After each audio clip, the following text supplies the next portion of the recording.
ലോകത്തിൽ വളരെ ശ്രദ്ധയാകർഷിക്കപ്പെട്ടിരിക്കുന്ന ഒരു കായിക വിനോദമാണ് ഫുട്ബോൾ എന്നത്. ഏതാണ്ട് ഇന്ന് ലോകത്തിൽ 200-ലധികം രാജ്യങ്ങളിലായി വ്യാപിച്ചു കിടക്കുന്ന ഏറ്റവും പ്രധാനപ്പെട്ട ഒരു കായിക വിനോദമാണ് ഫുട്ബോൾ കളി എന്നത്. പ്രത്യേകിച്ച് വടക്കേ അമേരിക്കയുടെ ഭാഗങ്ങൾ, യൂറോപ്പിൻ്റെ ഭാഗങ്ങളിൽ അതിശക്തമായ വേരോട്ടം ഫുട്ബോൾ കായിക മാമാങ്കത്തിനുണ്ട് എന്നുള്ളതാണ് ഏറെ പ്രസക്തി. എല്ലാ മനസ്സുകളിലും, ഏറെക്കുറെ ഇന്നിൽ ജീവിച്ചിരിക്കുന്ന എല്ലാ മനുഷ്യ മനസ്സുകളിലും ഫുട്ബോളിന് വലിയ സ്വാധീനമുണ്ട്. പ്രധാനപ്പെട്ട 17 നിയമങ്ങൾ, കണ്ടീഷൻസാണ് ഈ ഫുട്ബോൾ കളിയെ മറ്റ് ഇതര കായിക മാമാങ്കങ്ങളിൽ നിന്ന് വ്യത്യാസപ്പെടുത്തുന്നത്. 3 പ്രധാനപ്പെട്ട റഫറിമാർ ഈ കായികത്തെ അല്ലെങ്കിൽ ഈ കളിയെ നിയന്ത്രിക്കാനായിട്ട് നിങ്ങൾക്ക് ഗ്രൗണ്ടിൽ കാണാനായിട്ട് കഴിയുമെന്നുള്ളതാണ്. 11 വീതം കളിക്കാർ വരുന്ന 22 പേരാണ് ഈ കളിക്കളത്തിൽ അണിനിരക്കുന്നത് എന്നുള്ളത് രസകരമായിരിക്കുന്ന ഒരു സംഭവമാണ്.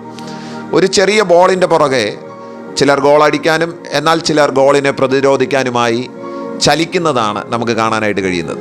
90 മിനിറ്റ് നീണ്ടു നിൽക്കുന്ന 2 പകുതികളിലായി നടക്കുന്ന ഏറ്റവും സുപ്രധാനമായിരിക്കുന്ന, വളരെ ആവേശം ജനിപ്പിക്കുന്ന, വളരെ ഉത്സാഹം പരത്തുന്ന, കാണികൾക്ക് വളരെ ഉന്മാദം നൽകുന്ന, ഉത്സാഹം നൽകുന്ന ഏറ്റവും രസകരമായിരിക്കുന്ന ഒരു കായിക മാമാങ്കം. ഈ ഫുട്ബോൾ ഗ്രൗണ്ടിലേക്ക് നോക്കിക്കഴിഞ്ഞാൽ, ഈ കളിക്കളത്തിലേക്ക് നോക്കിക്കഴിഞ്ഞാൽ നമുക്ക് പഠിക്കാൻ കഴിയുന്ന ഏതാനും ചില പാഠങ്ങൾ ഇതിനകത്ത് കാണാനായിട്ട് കഴിയുമെന്നുള്ളതാണ്. ഒന്നാമത്തേത്, ഇതൊരു കണ്ടീഷൻസിലാണ് അഥവാ ഒരു നിയമത്തിലാണ് ഈ കളി മുന്നോട്ട് പോകുന്നത് എന്നുള്ളതാണ്. നിയമം തെറ്റിക്കുന്നത് തീർച്ചയായിട്ടും പുറത്തു പോകാൻ കാരണമാകുന്നു എന്നുള്ളതാണ്. നിയമം തെറ്റിക്കുന്നുവെങ്കിൽ അത് പെനാൽറ്റിക്ക് പോകാൻ സാധ്യതയുണ്ട് എന്നുള്ളതാണ്. മറ്റൊരു രസകരമായിരിക്കുന്ന ഒരു സംഭവം, കുറച്ചുകൂടി ആഴത്തിൽ ഈ കളിയെ നിങ്ങൾ നോക്കിക്കഴിഞ്ഞാൽ, ഒരുത്തൻ മുന്നിലേക്ക് കൊണ്ടുപോകുന്ന അവൻ്റെ പന്ത്, ആ പന്തിനെ മുന്നോട്ട് കൊണ്ടുപോകുമ്പോഴത്തേക്കും അതിനെ പ്രതിരോധിക്കുന്ന 10 പേരെങ്കിലും ആ പന്തിൻ്റെ പുറകാലെ ഉണ്ട് എന്നുള്ളതാണ് ഏറ്റവും രസകരമായിരിക്കുന്ന ഒരു സംഗതി.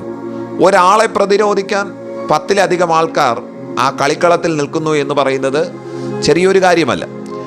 അതിശക്തമായ മറ്റൊരു കാര്യമെന്ന് പറയുന്നത്, ഈ 10 പേരെയും വെട്ടിച്ചുകൊണ്ട് അവൻ്റെ ലക്ഷ്യസ്ഥാനത്തേക്ക് നീങ്ങുമ്പോഴത്തേക്കും, അവൻ ആ പന്ത് പായിച്ച് ആ വലയിലേക്ക് അടിച്ചു കയറ്റാൻ നിൽക്കുമ്പോഴത്തേക്കും തീർച്ചയായിട്ടും അവിടെയും ഒരു സ്ട്രോങ് പില്ലർ എന്നുള്ള രീതിയിൽ മറ്റൊരുത്തൻ നിൽക്കുന്നത് നിങ്ങൾക്ക് കാണാനായിട്ട് കഴിയും. ഗോൾ കീപ്പർ എന്നാണ് നമ്മൾ അദ്ദേഹത്തെ വിളിക്കുക.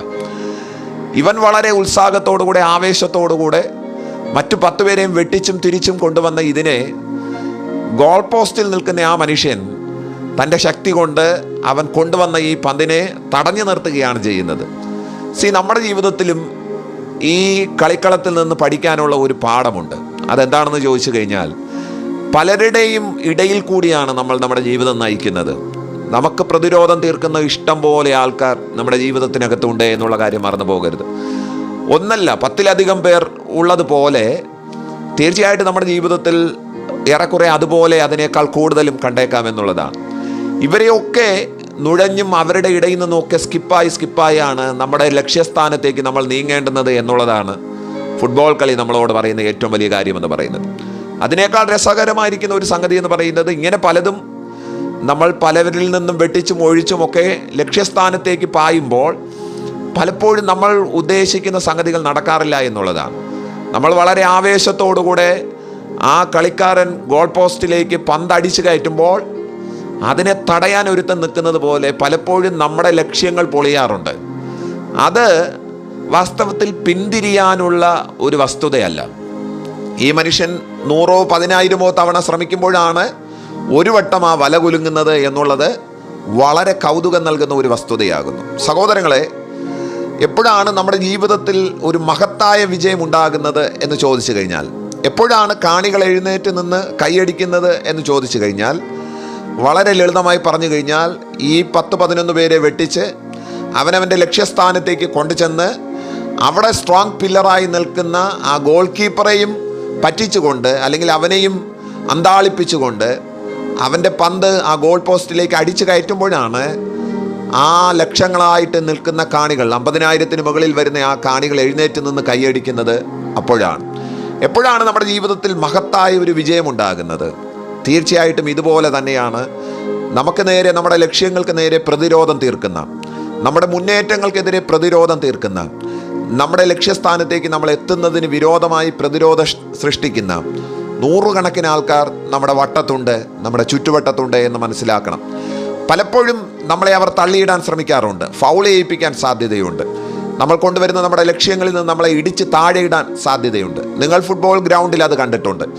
വളരെ താല്പര്യത്തോടുകൂടി ആ ബോൾ കൊണ്ടുവരുന്നവനെ ഇടംകാലിട്ട് മറിച്ച് വീഴ്ത്തുന്നത് നിങ്ങൾ കണ്ടിട്ടുണ്ട്. അങ്ങനെയുള്ള സംഗതികളും ഇതിൻ്റെ ഇടയിലുണ്ട് എന്നുള്ള കാര്യം മറന്നു പോകരുത്. നമ്മുടെ ലക്ഷ്യസ്ഥാനത്തേക്ക് നമ്മൾ പായുമ്പോൾ പലരും നമ്മളെ തള്ളിയിടാൻ സാധ്യതയുണ്ട്.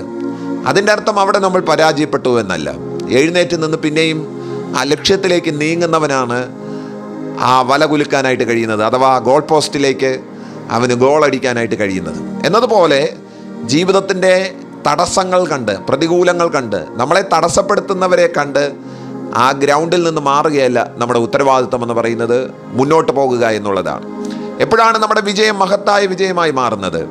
100% നമുക്ക് ഉറപ്പിക്കാം, അതിനകത്ത് നമ്മൾ ഫൗൾ ചെയ്തിട്ടില്ലെങ്കിൽ, നമ്മൾ മറ്റുള്ളവരെ ചതിക്കാതെയും തീർത്തും കണ്ടീഷൻസ് അനുസരിച്ച്, നിയമങ്ങൾ അനുസരിച്ചാണ് നമ്മൾ മുന്നോട്ട് പോയതെങ്കിൽ അവിടെ നമുക്ക് വേണ്ടിയിട്ട് കൈയടിക്കാൻ ഒരു കൂട്ടരുണ്ടാകും എന്നുള്ളതാണ് ഏറ്റവും വലിയ കാര്യം. മറ്റുള്ളവർ ചിലപ്പോൾ നമ്മളെ ഇടംകാലിട്ട് വീഴ്ത്തിയിട്ടുണ്ടാകാം. പക്ഷേ എപ്പോഴാണ് നമ്മുടെ വിജയങ്ങൾ മഹത്തായ വിജയങ്ങളാകുന്നത് എന്ന് ചോദിച്ചു കഴിഞ്ഞാൽ, നാം മറ്റുള്ളവരെ ചതിക്കാതെ, മറ്റുള്ളവരുടെ വിജയങ്ങളിൽ അസൂയ പോണ്ടാതെ, മറ്റുള്ളവരുടെ വിജയങ്ങളിൽ ഒരു തരിമ്പ് പോലും നമ്മൾ പ്രതിരോധം തീർക്കാതെ, അഥവാ അനാവശ്യമായിരിക്കുന്ന വസ്തുതകൾ ഇടാതെ, ഏറ്റവും മികച്ചത് നമ്മുടെ ജീവിതത്തിൽ ഉണ്ടാകുമ്പോഴാണ് അത് മഹത്തായ വിജയമായി മാറുന്നത്. ഫുട്ബോൾ ഗ്രൗണ്ട് വളരെ രസകരമാണ്, ആവേശം പരത്തുന്നതാണ്. അതിനേക്കാൾ ഉപരി അത് ജീവിതങ്ങളോട് പഠിപ്പിക്കുന്ന ഒരു പാഠം വളരെ വലുതാണ്. കർത്താവ് നമ്മെ അനുഗ്രഹിക്കട്ടെ. ആമേൻ.